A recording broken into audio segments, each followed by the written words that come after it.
अमरनाथ की गुफा में हम प्रवेश करें ना करें, अमरनाथ जी का दर्शन करने हम पहुँचे ना पहुँचे, अमरनाथ जी का हमने कभी दर्शन किया ना किया, हम कभी अमरनाथ दर्शन के लिए पहुँचे ना पहुँचे, पर ये प्रश्न और इसका उत्तर आपके भीतर होना चाहिए।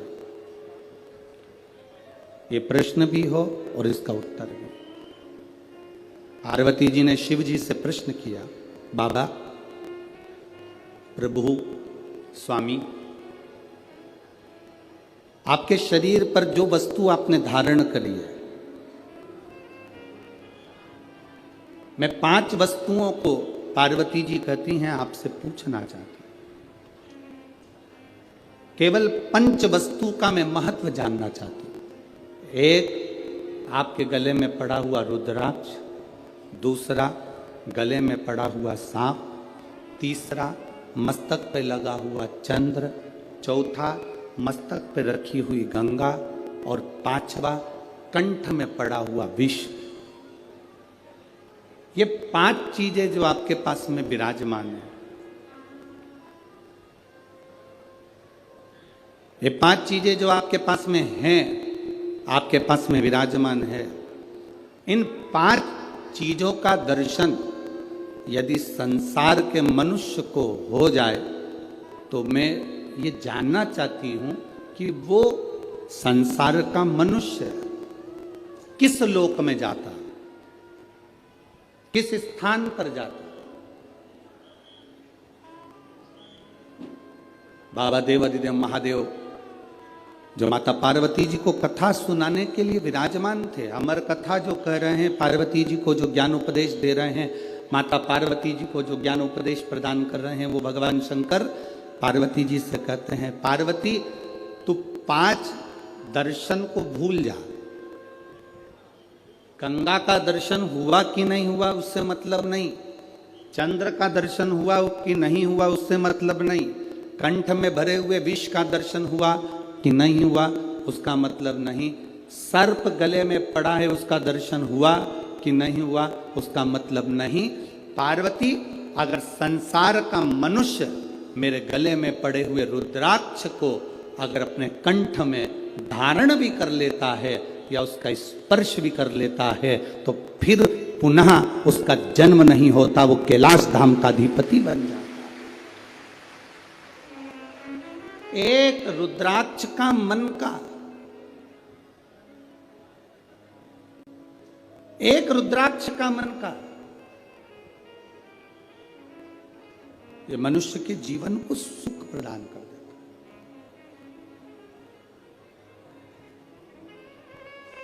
बाजार में बहुत सारी गाय रोड पर मिलती है, बोलो री नागपुर की जीजियों, सही है? और जितने जीजा उन बैठे हैं वो भी बोल दो, सही है? बहुत सारी रोड पर गाय मिलती है, बगीचे में गाय मिलती है, जंगल में गाय मिलती है। किसी किसी गाय के गले में रस्सी बंधी होती है, रस्सी बंधी है मतलब ये गाय किसी ना किसी की है।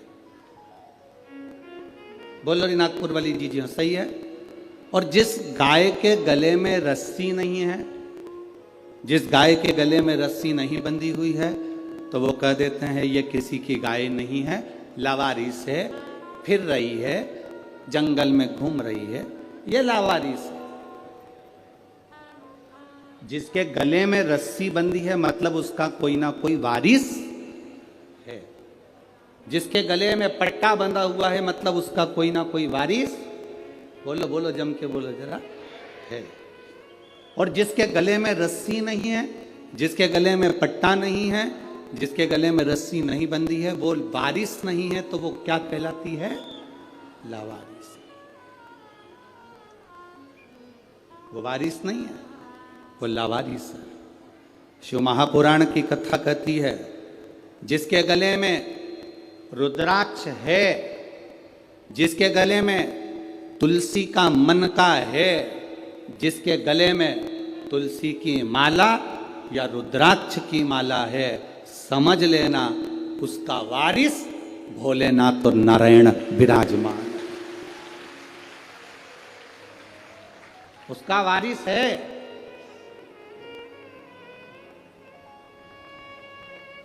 आप सोने के कितने भी आभूषण पहन लो, चेनें पहन लो, कितना सुंदर आभूषण धारण कर लीजिए, कितने भी हीरे के हार पहन लो, वारिस नहीं कहलाएगा। और एक गले में अगर रुद्राक्ष का मन का, कोई ने एक पत्र लिखा था कल की कथा में, क्या रुद्राक्ष स्त्री धारण कर सकती है? क्यों नहीं? कोई ऐसी पुराण लाकर बता दो जिस पुराण में लिखा है कि नारी रुद्राक्ष नहीं पहन सकती।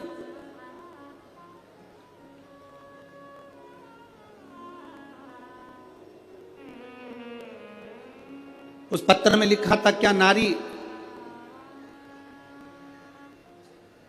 क्या स्त्री भगवान शंकर के शिवलिंग का स्पर्श कर सकती है?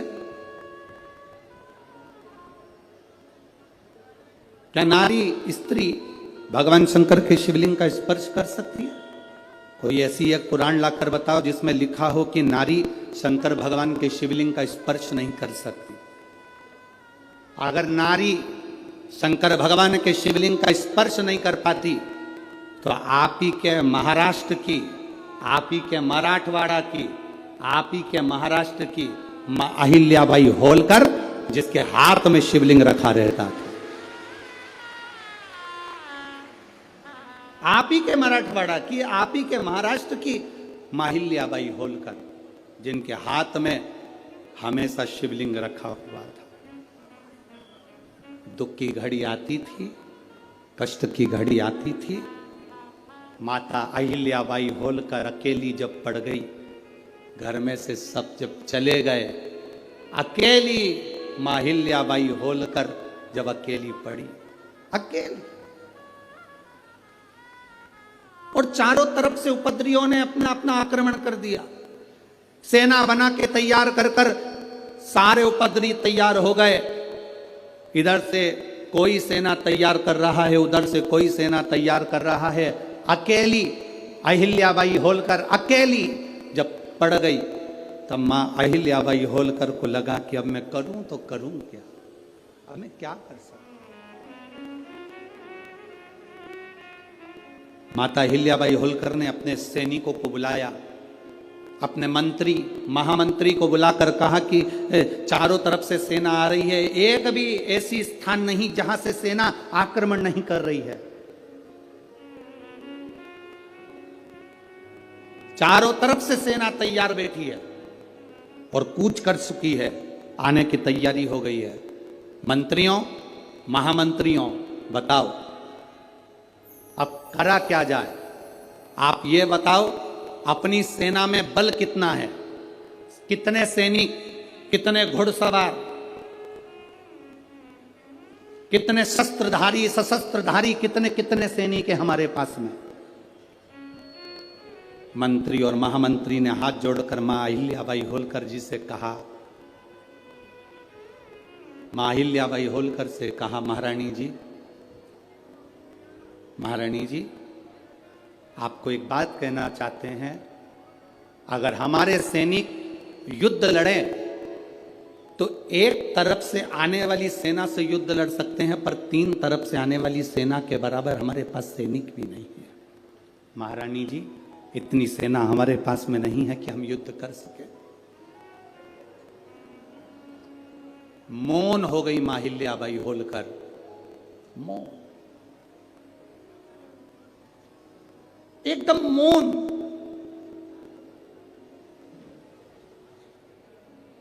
मां अहिल्याबाई होलकर एकदम मौन हो गई। अकेली रथ में बैठकर मां अहिल्याबाई होलकर मां रेवा के तट पर, नर्मदा जी के तट पर, महेश्वर की पावन धरा पर पहुंच गई। मां रेवा के घाट पर मां अहिल्याबाई होलकर ने बैठकर मां रेवा के हाथ जोड़े, नर्मदा जी के हाथ जोड़कर कहा, मां नर्मदा, रेवा, तू शंकर की पुत्री है, मैं आज तुझसे बल मांगने के लिए आई हूं, आज तू मुझे बल दे दे। रेवा, मां नर्मदा, तू मुझे बल दे। वहीं से माहिल्याबाई होलकर चली, अंदर पहुंची अपने पूजा स्थल पर।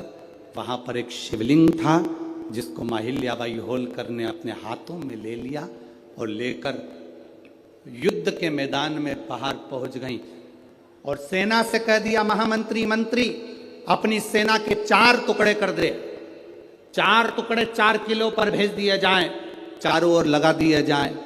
मंत्री महामंत्री हाथ जोड़कर बोले, महारानी जी इतनी बड़ी सेना नहीं है, अगर हम गिनकर भी लगाएंगे तो थोड़े थोड़े चारों तरफ हो पाएंगे, ये तो 1 मिनट में उधर की सेना वाले हमारे सैनिकों को मार देंगे। मां अहिल्याबाई होलकर ने कहा, चिंता मत करो, अब सैनिक जितने हैं उनको बांट दिया जाए और वो सैनिक युद्ध नहीं लड़ेंगे, अब युद्ध लड़ने के लिए मेरा काल अधिपति महाकाल पहुंचकर युद्ध लड़े। अब युद्ध लड़ने वाला कोई दूसरा नहीं होगा, अब युद्ध अगर लड़ेंगे तो मेरे देवाधिदेव महादेव लड़ेंगे। सेना को बांटा गया। एक पत्र आया है, देखिए।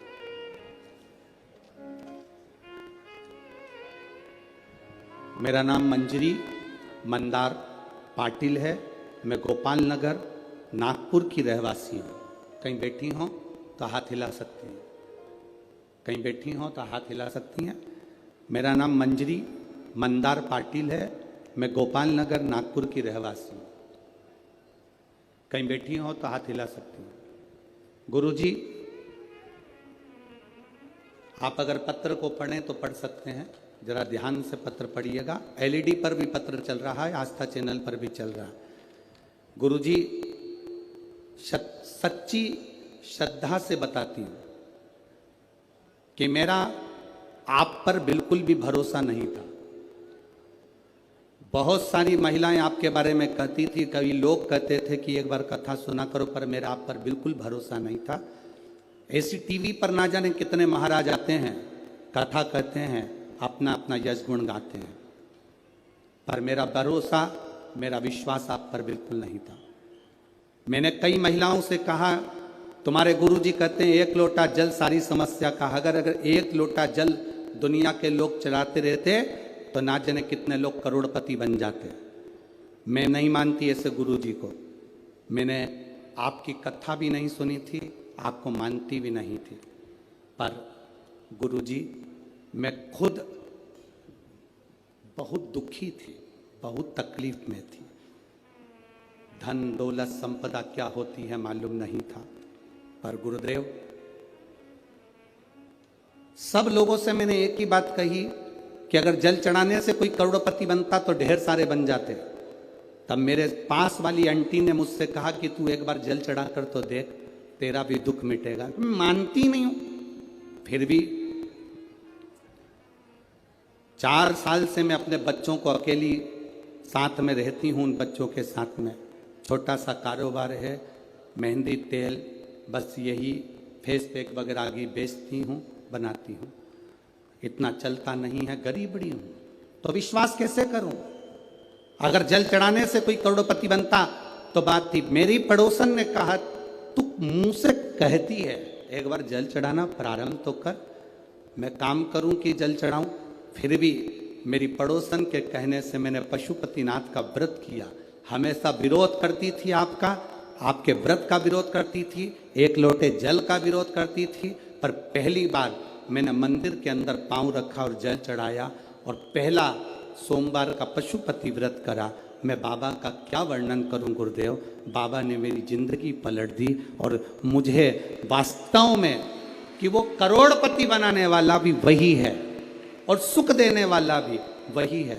मैं क्या वर्णन करूं, पहला सोमवार और मुझे छत्तीसगढ़ से एक कंपनी ने मेहंदी और तेल और फेस पैक का ऑर्डर दे दिया, जो कि कई लाखों का था। बाबा की कृपा से मुझे पहले सोमवार पर वो फल प्राप्त हो गया। गुरुदेव, पहला ऑर्डर मैंने पूरा करा जब मुझे लाखों रुपए का फायदा हुआ। दूसरा ऑर्डर फिर मुझे वापिस छत्तीसगढ़ से फिर प्राप्त हुआ और बाबा की कृपा से लोग सत्य कहते हैं गुरुजी, सारी समस्या का हल 1 लोटा जल। अब मैं छाती ठोक कर कह सकती हूं गुरुदेव कि शिव महापुराण कोई पुराण नहीं, स्वयं शिव पुराण के रूप में शंकर कथा करने आता है और शंकर कथा कहता है और शंकर ही कथा सुनता है। ये शिव तत्व है, ये औघड़ी है, ये शंभु है।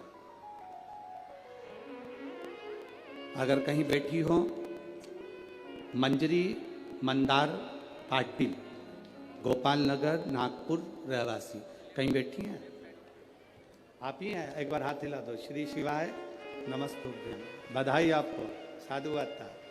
ये शिव तत्व है, औघड़ी। और तेरी कृपा बिना न हिले एक भी अणु, लेते श्वास तेरी कृपा से तनु तनु। हे गंगाधार मुक्ति द्वार ओमकार तू, भोले ओमकार तू। आयो शरण तिहारी शंभु कार कार तू। बखान क्या करूं मैं राखों के ढेर का, चपटी बहुत खजाना हुए का। मेरे बाबा तू सरल नहीं, तू सहज नहीं है मेरे बाबा। पार्वती जी से शिव जी कह रहे हैं चंद्र का दर्शन हुआ कि नहीं हुआ पता नहीं, सर्प का दर्शन हुआ कि नहीं हुआ पता नहीं, विष का दर्शन हुआ कि हुआ नहीं पता नहीं, गंगा का दर्शन हुआ कि ना हुआ पता नहीं, पर एक रुद्राक्ष का भी दर्शन भूलवश भी अगर जीव धारण कर लेता है तो वो सहज नहीं रहता। शंकर कहते हैं उसमें मेरा एक अंश उसके अंदर प्रविष्ट रहता है। एक रुद्राक्ष, जिस गाय के गले में रस्सी है वो उसका वारिस है, जिस गाय के गले में पट्टा बंधा है उसका वारिस है, जिस गाय के गले में रस्सी नहीं पट्टा नहीं वो लावारिस है। उसी तरह जिसके गले में रुद्राक्ष है शंकर उसका वारिस है, जिसके गले में तुलसी है उसका मेरा पांडुरंगा हरि विठ्ठल, मेरा पंडरीनाथ, मेरा हरि विठ्ठल उसका वारिस है, मेरा हरि उसका वारिस है।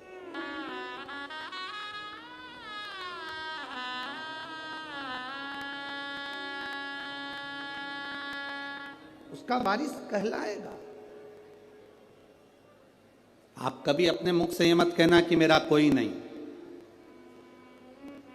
जिसके गले में रुद्राक्ष होता है, जिसके गले में तुलसी की माला होती है, वो कभी अपने मुख से ये ना कहे कि मैं अकेला हूं, मेरा कोई नहीं है।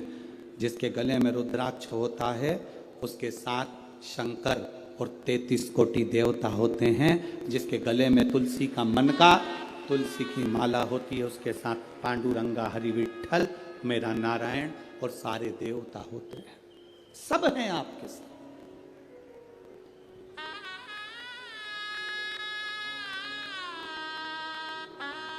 बस एक बात अपने अंदर उतार कर रखना, चाहे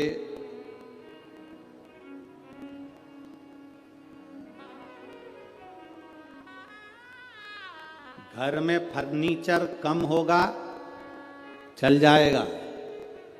क्या कम होगा? बोलो बोलो, जम के बोलो जरा।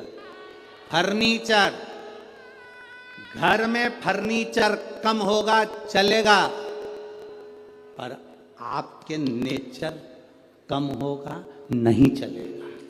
नेचर प्रबल रखिए।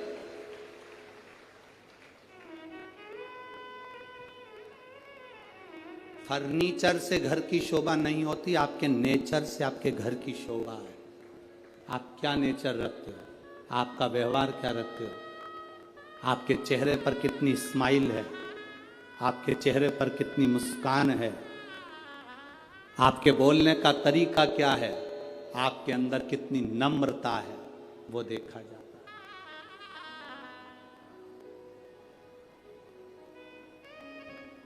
आपके घर में फर्नीचर कम होगा चलेगा, पर आपके नेचर में कमी नहीं आना चाहिए। नेचर कम नहीं होना चाहिए। जितनी नम्रता दे सकते हो, जितनी करुणता दे सकते हो, उतनी दीजिए। जितना प्रेम रख सकते हो उतना दीजिए।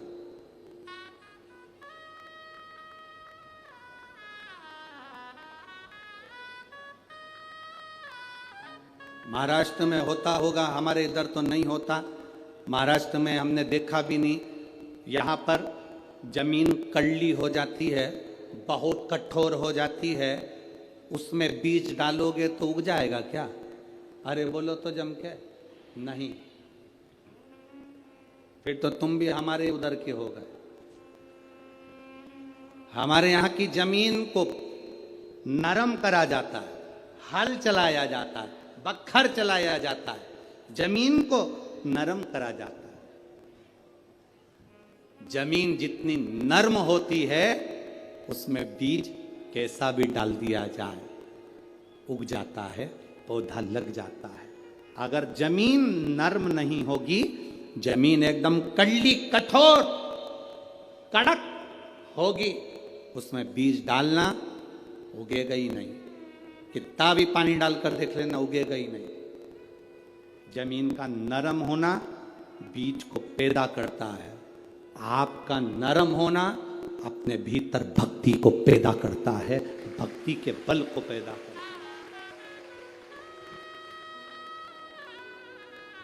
बहुत कड़ली जमीन बना लोगे तो उसमें बीज बोने पर कोई फायदा नहीं है। फसल में पानी दे दो, खाद डाल दो, दवाई डाल दो, कोई फर्क नहीं पड़ता, बीज नहीं उगेगा, क्योंकि जमीन कड़ली थी।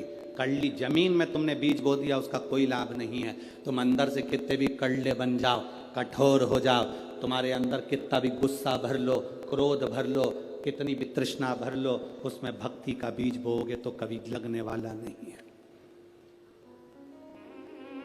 नेचर बदलो। फर्नीचर बदलने से कुछ नहीं होगा घर का। अभी इससे पहले छत्तीसगढ़ की कथा थी, हमने कहा था घर बदल के देख लिया, घर में शांति नहीं आई। दुकान बदल कर देख ली, शांति नहीं आई। व्यापार बदल कर देख लिया, शांति नहीं आई। गाड़ी बदल कर देख ली, शांति नहीं आई।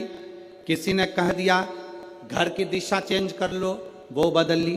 किसी ने कहा बाथरूम बदल लो, कोई ने कहा सीढ़ी बदल लो, कोई ने कहा रसोई घर बदल लो, कोई ने कहा दुकान बदल लो, कोई ने कहा व्यापार बदल लो, कोई ने कहा गाड़ी बदल लो, कोई ने कहा पहनने का तरीका बदल लो, कोई ने कहा कपड़े बदल लो। सब कुछ बदल कर देख लिया, कुछ फायदा नहीं हुआ। अब एक बार शिव महापुराण की कथा मानो, कुछ मत बदलो। जिस घर में रह रहे हो उसी में रहो, जो व्यापार कर रहे हो उसी को करो, बस अपने नेचर को थोड़ा सा बदल लो, सब कुछ अच्छा हो जाए। बोल बम का नारा है, इतना धीमा बोलोगे तो कल्याण तुम्हारा है। अच्छे से बोलो जरा, बोल बम का नारा है,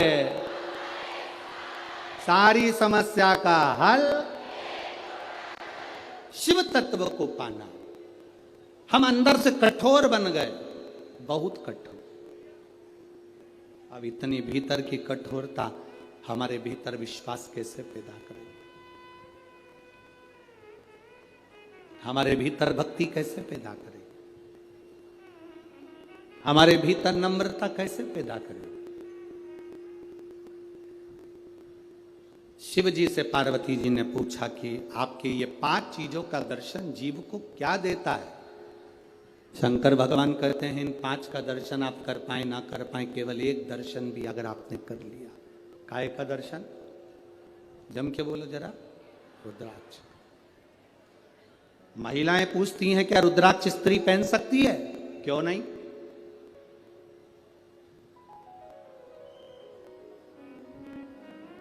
क्यों नहीं? क्या स्त्री भगवान शंकर के शिवलिंग का स्पर्श कर सकती है? क्यों नहीं?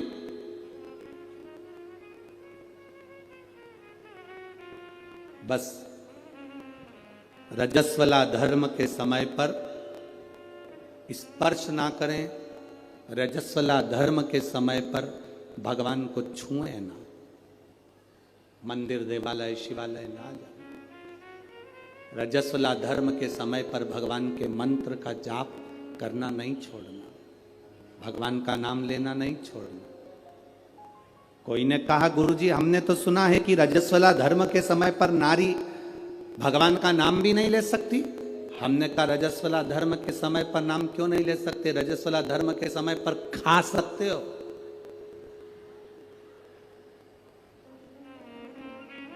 मोबाइल चला सकते हो, सेल्फी ले सकते हो, तो फिर भगवान का नाम क्यों नहीं ले सकते? कौन सी पुराण में लिखा है कि रजस्वला धर्म के समय पर भगवान का भजन नहीं करना चाहिए या नाम नहीं लेना चाहिए? रजस्वला धर्म के समय पर मालूम पड़े अगर कोई व्यक्ति मर रहा हो और प्राण छूट रहे हो, तो क्या वो भगवान का नाम नहीं लेगा? उसके मुख से भजन नहीं निकलेगा? अरे अंत समय प्रभु आना पड़ेगा, वचन दिया तो निभाना पड़ेगा। आए ना आए प्रभु कुटुंब कबीरा, अंत समय प्रभु आना पड़ेगा, वचन दिया तो निभाना पड़ेगा, अंत समय प्रभु आना पड़ेगा। शिव कथा कर रही है, अंत समय में कौन सी घड़ी हमारी आखिरी है, कौन सा पल हमारा आखिरी है, कौन सा समय हमारा आखिरी है, किसको मालूम है साहब? किसको पता है? किसको मालूम?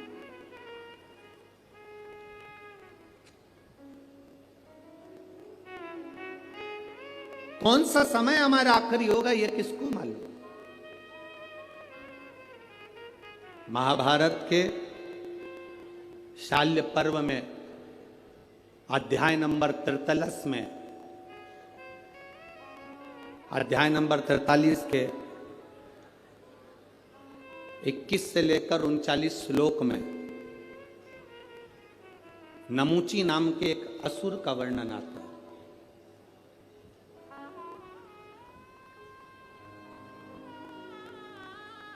वो नमूची,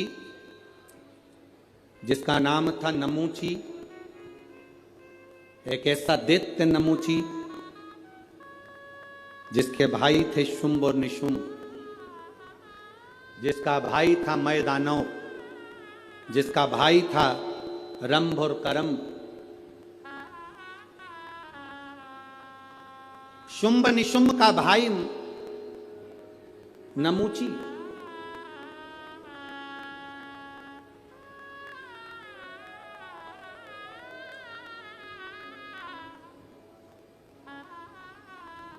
जिसने भगवान विष्णु का तप करा, भगवान नारायण प्रसन्न नहीं हुए। ब्रह्मा जी का तप करा, ब्रह्मदेव प्रसन्न नहीं हुए, गुस्से में आ गए, क्रोध में आ गए, इंद्र पर आक्रमण कर दिया। और इंद्र पर आक्रमण कर कर इंद्र की सत्ता को उसने कब्जा कर लिया। इंद्र की सत्ता पर कब्जा करा, धीरे धीरे कर कर उसने सारी सत्ताओं को अपना बना लिया। अब फिर तप करने बैठा। अब उसने सोचा कि इंद्र की सत्ता मेरी हो गई, सारी सत्ता मेरी हो गई, अगर नारायण और ब्रह्मा ने मेरे को वर नहीं दिया तो मैं उनकी सत्ता को भी अपना बना लूंगा। वो क्रोध में आकर तप करने बैठ गए। तप करा तो ब्रह्मदेव और भगवान विष्णु प्रकट हुए। भगवान ब्रह्मा जी ने कहा, नमूची तुझे क्या चाहिए? नमूची ने कहा कि बस मुझे वर चाहिए। ब्रह्मा जी ने कहा वर देने की सामर्थ्यता तो नारायण में है। ब्रह्मा जी का तप छोड़कर नमूची भगवान विष्णु की साधना करने लगा। भगवान नारायण की साधना करते करते भगवान नारायण प्रकट हो गए और भगवान नारायण ने प्रकट होकर पूछा, नमूची तुझे क्या चाहिए? नमूची कहता है बस मैं आपसे वर मांगना चाहता हूं। इतने में भगवान विष्णु ने सोचा कि अगर मैं नमूची को वर दे दूंगा और ये क्या मांग लेगा पता नहीं। तो भगवान विष्णु ने कहा कि वर देने की सामर्थ्यता तो मुझ में है ही नहीं, वर तो महादेव दे सकते हैं। अब नमूची भगवान शिव को ढूंढते ढूंढते भगवान शंकर की साधना करना है और कैलाश पर पहुंच गया।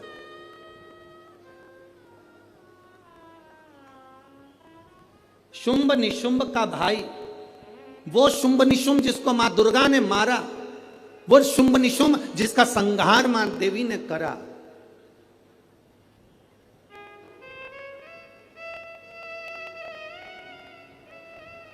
देवी जी की आरती में आप लोग गाते होंगे, गाते हो, शुंभ निशुंभ का वर्णन होता है।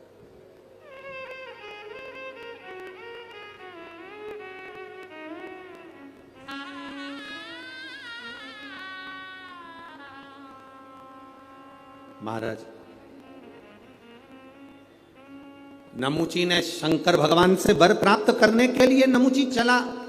कैलाश पर पहुंचा तो देवादिदेव महादेव नहीं थे, माता पार्वती जी नहीं थी, ना शंकर थे ना पार्वती थे, दोनों गए हुए थे भ्रमण के ऊपर।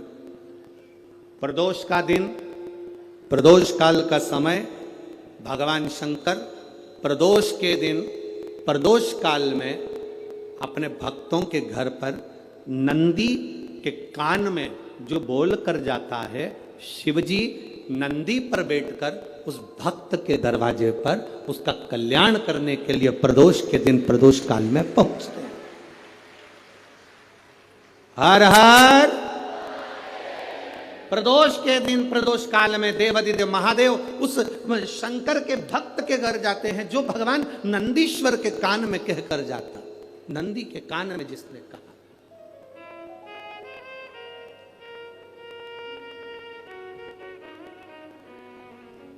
शंकर भगवान के इस शिवलिंग का स्मरण आप करेंगे। बीच में जो एक मोटी सी लाइन होती है इसको अशोक सुंदरी कहते हैं। सब लोग दर्शन करें, जम के बोलो जरा, करें। अशोक सुंदरी की जगह जहां पूरी हो जाती है उसके बीच में शिवलिंग और उसके बीच में थोड़ी सी जगह खाली आती है। करें दर्शन, समझना जरा बहुत अच्छे से। जैसे ये अशोक सुंदरी की जगह है, हम निवेदन करेंगे आस्था चैनल वालों से भी और एलईडी वाले भी, जिन जिनको एलईडी पर आप दर्शन करा रहे हैं वो पूरी तरह से कराएं। गणेश जी का स्थान, षडानंद कार्तिकेय का स्थान, अशोक सुंदरी का स्थान बीच में। अशोक सुंदरी का जो स्थान पूरा हो जाता है वहां से लेकर शिवलिंग के बीच में खाली जगह आती है। करें दर्शन आप लोगों ने, खाली जगह आती है। उस खाली स्थान की जो महत्वता है, ये जो अशोक सुंदरी से लेकर बीच में जो जगह है, ये भगवान शंकर की जो धर्म पत्नी है माता पार्वती, उनकी जो योगनियां हैं 64 योगनी, उनकी जो शक्ति पीठें हैं, उनकी जो सिद्धता है, उनकी जो सिद्धियां हैं, ये अशोक सुंदरी से शंकर के शिवलिंग के बीच में जो खाली जगह होती है, इस स्थान पर 64 योगनियां, देवियां, अष्ट सिद्धियां, नवनिधियां सब इस स्थान पर रहती है। इसलिए हमारे यहाँ शिव महापुराण की कथा कहती है, पूर्ण पूजन के बाद अगर कोई नारी, कोई पुरुष, कोई बच्चा, कोई बुजुर्ग अपने मन की बात का स्मरण इस जगह पर हाथ को रखकर, जैसे किसी के हृदय पर हाथ रखते हैं तो दिल धड़कता हुआ स्मरण होता है, उसी तरह यहाँ स्पर्श करेंगे और स्पर्श कर कर जब अपने मन की बात करते हैं तो देवादिदेव महादेव नंदी के साथ आकर प्रदोष के दिन कार्य की सिद्धता पूर्ण करते हैं। उस स्थान की मूल